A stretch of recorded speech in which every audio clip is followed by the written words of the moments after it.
அப்போ இந்த குரானை பொறுத்த வரையிலே இது உண்மையிலே இறைவனுடைய வார்த்தை தானா? அப்படி இல்லைன்னு சொன்னால் மக்களை எல்லாம் ஒரு கண்ட்ரோல் பண்ணுறதுக்காக, ஒரு கட்டுக்கோப்புக்களை வச்சுக்கொள்ளணும், பாவங்களில் இந்த மக்களை மீட்டெடுக்கணும் அப்படிங்கிறதுக்காக ஒரு புக்கை கொண்டு வந்து இது இறைவன் பேசுகிறான் அப்படின்னு சொல்லி மக்களுக்கு தந்திருக்கிறாங்களா? இல்லைண்டா உண்மையிலேயே இறைவன் தான் பேசுகிறானா அப்படின்னு சொல்லி நாம் இந்த குரான் என்ன செய்யணும்டா ஆய்வுக்கு உட்படுத்தி பார்க்கணும். இதில் எடுத்து பார்த்தோம்டா எதை வச்சு நாம் இறைவன்ட வார்த்தைன்னு சொல்கிறோம்? இதை உதாரணமாக எடுத்தீங்கண்டா இது ஒரு சாதாரண ஒரு புக்கு எப்படி இருக்குமோ அந்த அமைப்பில் தான் இது இருக்கும். இதை நீங்கள் எடுத்து அப்படி திறந்துட்டீங்கன்னு சொன்னால் உள்ளே இருந்து அப்படி பிரகாசம் வெளியே அப்படிலாம் ஒன்றும் இல்லை. ஏதோ இந்த அட்டை வந்து அப்படி பிரகாசமாக எங்கேயாவது இருட்டில் வச்சா அந்த இடமெல்லாம் அப்படி ஒளி வீசுகிற மாதிரி இருக்குமா? அப்படின்னா எதுவுமே இல்லை. அப்படின்டா இதை வந்து இறைவன்ட வார்த்தைன்னு எதை வச்சு சொல்கிறாங்க அப்படின்னு சொல்லி நம்ம ஆய்வு செஞ்சு பார்க்கணும். ஏன்னு சொன்னால் இந்த குரானில் அதிகமான விஷயங்கள் எதை பற்றி சொல்லப்படுது தெரியுமா? மறுமையை பற்றி பேசுகிறான்ல. அதாவது நம்ம எதை கற்பனை பண்ண முடியாதோ இல்முல் கைப், அது மறைவான ஞானம், அதை ஒருத்தன் நம்புனாதான் அவன்கிட்ட போய் ஏன்பா நீ பாவம் செய்கிறியே மறுமையில் அல்லாஹ் கேட்பான்னு சொன்னால் அவனுக்கு அந்த அச்சம் வரும். ஓ பாவம் செஞ்சால் அல்லாஹ் மறுமையில் கேட்பான், மறுமைங்கிறது அவன்கிட்ட ஆள் மனதில் இருந்தால் தான் அந்த பயம் வரும். இல்லைண்டா என்ன பண்ணுவான், மறுமை தானே அங்கே பார்த்து கொள்ளலாம் அப்படின்னு சொல்லி அதை அவன் தட்டி கழிச்சிடுவான். அதனாலே இது குர்ஆன் பேசக்கூடிய அந்த மறுமையுடைய ஆஹிராவுடைய நம்பிக்கையெல்லாம் கொண்டு வரணுமுண்டா முதலாவது இந்த குர்ஆனை ஒருத்தன் சரியாக நம்பணும். அதுக்கு என்னண்டா குர்ஆன் சில விஷயங்களை கையாளு, அது மாதிரி அந்த விஷயங்களுக்குள்ள நம்ம போனோம்டா அதை உறுதியாக நம்ம நம்பி தான் ஆகணும். இது இறைவன்ட வார்த்தை தான், இது இறைவனுடைய வார்த்தையை அன்றி வேறு இல்லை அப்படிங்கிற மாதிரி நம்புனா குர்ஆன் மறுபக்கம் பேசுகிற மறுமை அந்த நம்பிக்கை அப்படி ஆள் மனதில் அப்படியே பதிஞ்சிடும். எதையாவது ஒன்றை நாம் பார்க்கும் பொழுது அது மறுமையுடைய சிந்தனையை நமக்கு அப்படியே கொண்டு வரும்.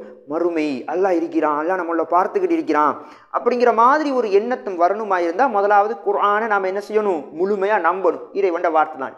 சரி, இப்போ பாருங்க, உதாரணமாக எந்த அளவுக்கு நம்பிக்கை ஒரு மனுஷன் வாழ்க்கையில் தாக்கம் செலுத்துறங்கிறத பாருங்க.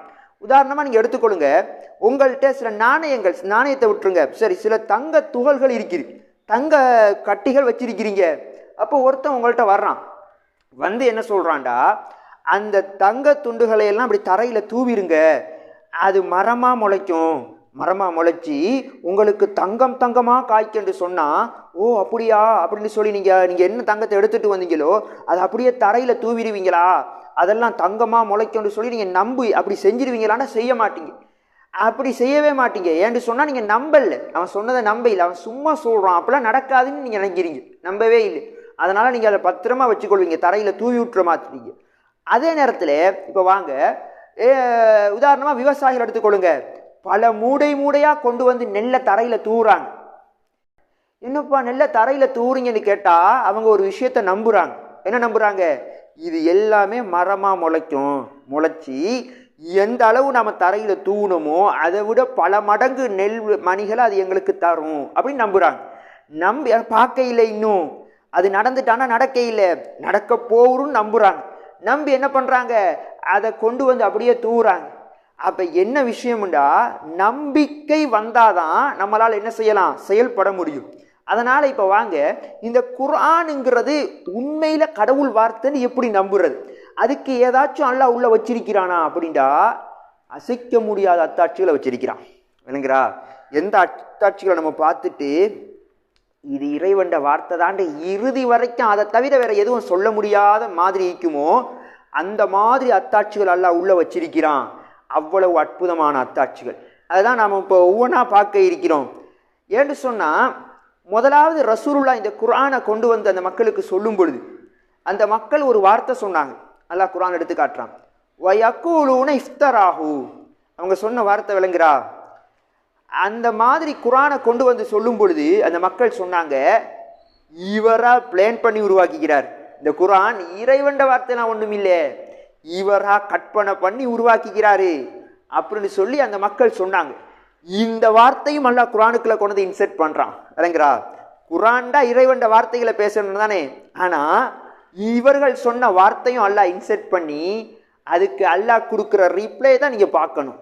அல்லாஹ் கடுமையா கோவப்பட்டு இந்த மாதிரி சொன்னவர்களை நான் அழித்து விடுவேன், அவர்களுக்கு மிக பயங்கரமான தண்டனையும் அழிவும் இருக்கிறது அப்படின்னு அல்லாஹ் தொடர்ந்து அவர்களை பற்றி கடுமையாக கோவப்படுற மாதிரி வசனத்தை அல்லாஹ் தர்றானான்னு பார்த்தா அல்லாஹ் அந்த இடத்துல சில அத்தாட்சிகளை கொண்டு போடுறான். இதுதான் நீங்கள் பார்க்கணும். ஏன்னு சொன்னால் நீங்கள் குரானில் பாருங்கள், சில விமர்சனங்களுக்கு அல்லாஹ் கடுமையாக கோவப்படுவான். அதில் உதாரணமாக ஒரு விமர்சனத்தை நான் உங்களுக்கு எடுத்து காட்டுறேன் பாருங்க. அதாவது ரசூலுல்லாவுக்கு முன்னால் அனுப்பப்பட்ட இறைத்தூதர் ஈசா அலைஹிஸ்ஸலாம் அவர்களை பற்றி அல்லாஹ் ரப்புல் ஆலமீன் ரசூலுல்லாவுக்கு எடுத்து காட்டுறான். அதையெல்லாம் குரானில் அல்லாஹ் பதிவு செய்கிறான். அந்த மக்கள் ஈசா நபியை பற்றி பேசிய ஒரு வார்த்தை அல்லாஹ் சொல்கிறான். அவர்கள் ஈசாவை இறைவனுடைய பிள்ளை என்று சொன்னார்கள். அந்த மாதிரி ஒரு வார்த்தை அவர்கள் சொன்னார்கள் அப்படின்னு சொல்லிட்டு அவர்களுடைய விமர்சனத்துக்கு அல்லாஹ் கொடுக்குற ரிப்ளையை பாருங்க. என்னமா அல்லாஹ் கொடுத்திக்கணும்? அவர்கள் அல்லாஹ்வுடைய பிள்ளை என்று சொல்றாங்க. அல்லாஹ்வுக்கு பிள்ளைகள் தேவையில்லை, அவன் தேவையற்றவன் அப்படின்னு சொல்லி அல்லாஹ் கடந்து போற இடத்துல அவர்கள் சொன்ன அந்த வார்த்தையால பாருங்க அல்லாஹ் எப்படி கோவப்படுறான்னு பாருங்க. அதாவது சமா வானம் பிளந்து விட பார்க்கிறது, ஒன் சக்கத்தில் அருள் பூமி வெடித்து விட பார்க்கிறது, மலைகள் பெயர்ந்து விட பார்க்கிறது. ஒரு கடுமையான வார்த்தை அவர்கள் சொல்லிவிட்டார்கள். அல்லாஹ் சொல்லிட்டு சொல்றான், அவர்களை நாங்கள் கணக்கு வைத்திருக்கிறோம். யாரெல்லாம் அந்த மாதிரி வார்த்தைகள் சொன்னார்கள் நம்ம கணக்கு போட்டு வச்சிருக்கிறோம். அத்தா அவர்களை நாங்கள் கணக்கச்சிதமாக கணக்கு தீர்ப்போம். வயௌமல் கியாமத்தி ஃபர்தா அவர்கள் மறுமையில் நாங்கள் ஒவ்வொருவராக அவர்களை கொண்டு வருவோம். என் தமையா எல்லாம் கடுமையா பேசுறான். அப்ப இந்த விமர்சனத்துக்கு அல்லாஹ் அவ்வளவு கோவப்படுறான். ஏண்டா அவர்கள் சொன்ன வார்த்தை இணை வைக்கக்கூடிய ஒரு வார்த்தை.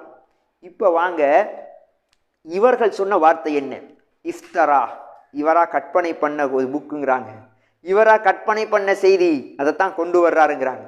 இப்ப அல்லாஹ் இந்த இடத்துல பாருங்க என்ன மாதிரி அவர்களுக்கு ரிப்ளை கொடுக்குறான்னு பாருங்க. அல்லாஹ் கோவப்பட்டு மிக கடுமையா பேச இல்லை.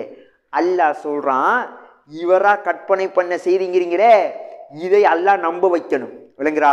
அந்த மக்கள்கிட்ட கொண்டு போய், ஏன்னா நம்பிக்கைங்கிறது ஒருத்தனுக்குள்ள திணிக்க முடியாது, செயல்படுத்த வைக்கலாம். ஏண்டா தொழாம இருக்கிறான், அடிச்சு அவனை தொலை வைக்கலாம், நோன்பு பிடிக்க வைக்கலாம், நம்ப வைக்கலாது. இந்த குரான் நம்பு, இறைவன் தான் நம்புன்னு சொல்லி நம்ப வைக்கலாது. நம்பிக்கைங்கிறத எவ்வளவு திணிச்சாலும் அதை உட்புத்த முடியாது. அவனா நம்பணும், சிந்திக்கணும், ஆய்வு செய்யணும், கேள்விகள் பிறக்கும், அதுக்கு அந்த குவெஷனுக்கு ஆன்சர் தரணும். ஆன்சர் கிடைச்சா தான் அவன் நம்புவான். ஆன்சர் கிடைக்கலண்டா நம்புறியோ நம்புறம்பான், நம்பிக்கை வராது, செயல்ல விளங்கும். நம்பிக்கிறானா இல்லையாங்கிறது செயல்ல விளங்கும். ஆஹிரா பத்தி பேசுனா ஆஹிரால பார்த்துருவோங்கிற மாதிரி தான் நம்பிக்கை இருக்கும். விளங்குறா? அல்லாண்டா அது மறுமைங்கிற மாதிரி தான் நம்பிக்கை இருக்கும். இதெல்லாம் இப்ப நடக்காதுங்கிற மாதிரி தான் நம்பிக்கை இருக்கும். இங்கே வாழ்ந்து கொண்டே மறுமையுடைய சிந்தனை ஆழமா வரணும்டா நம்பிக்கை அவ்வளவு பிலிவுங்கிறது ரொம்ப முக்கியம். அதனால அல்லாஹ் என்ன பண்றான்னா, அந்த குரானை நம்ப வைக்கிறதுக்காக எக்கச்சக்கமான அத்தாட்சிகள். சுப்ஹானல்லாஹ், அதை படித்து விட்டு ஒருவனுடைய வார்த்தை இது இறைவனுடைய வேதம் தான் என்பதாக தவிர வேற எதுவுமாக இருக்க முடியாதுங்கிற அளவுக்கு அல்லாஹ் உள்ள வச்சிருக்கிறான். இப்ப பாருங்க, அதாவது அல்லாஹ் கொடுக்குற முதலாவது ரிப்ளையை பாருங்க. அல்லாஹ் சொல்றான், இதை அவரா கற்பனை பண்ணார் நீங்க சொல்றீங்களா?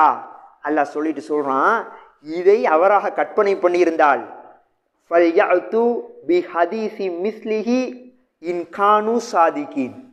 நீங்க சொல்ற கூற்றுல உண்மையா இருக்கிறீங்களா?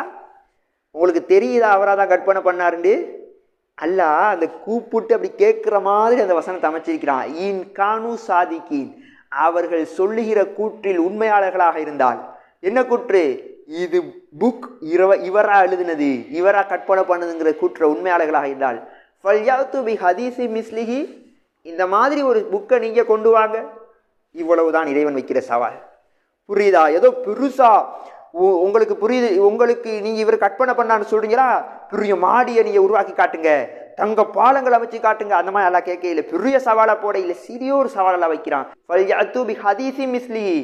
இந்த மாதிரி ஒரு செய்தியை நீங்க கொண்டு வாங்க, அவ்வளவுதான்.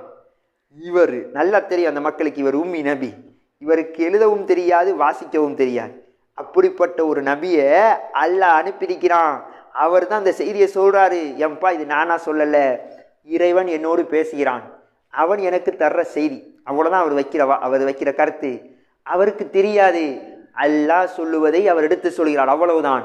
அப்படி சொல்லும் பொழுது இவரா கற்பனை பண்ணார் என்று சொல்றாங்களே, அவர்களை பார்த்து அல்லாஹ் கேட்கிறான், நீங்கள் முடியுமாக இருந்தால் இந்த மாதிரி ஒரு செய்தியை கொண்டு வாங்க. இது என்ன பெரிய சவால்? நம்மலாம் யோசிப்போம், ஒரு புக்கு தானே, எழுதி கொண்டு வந்துடலாம் தானே அப்படின்னு நம்ம யோசிக்கலாம்.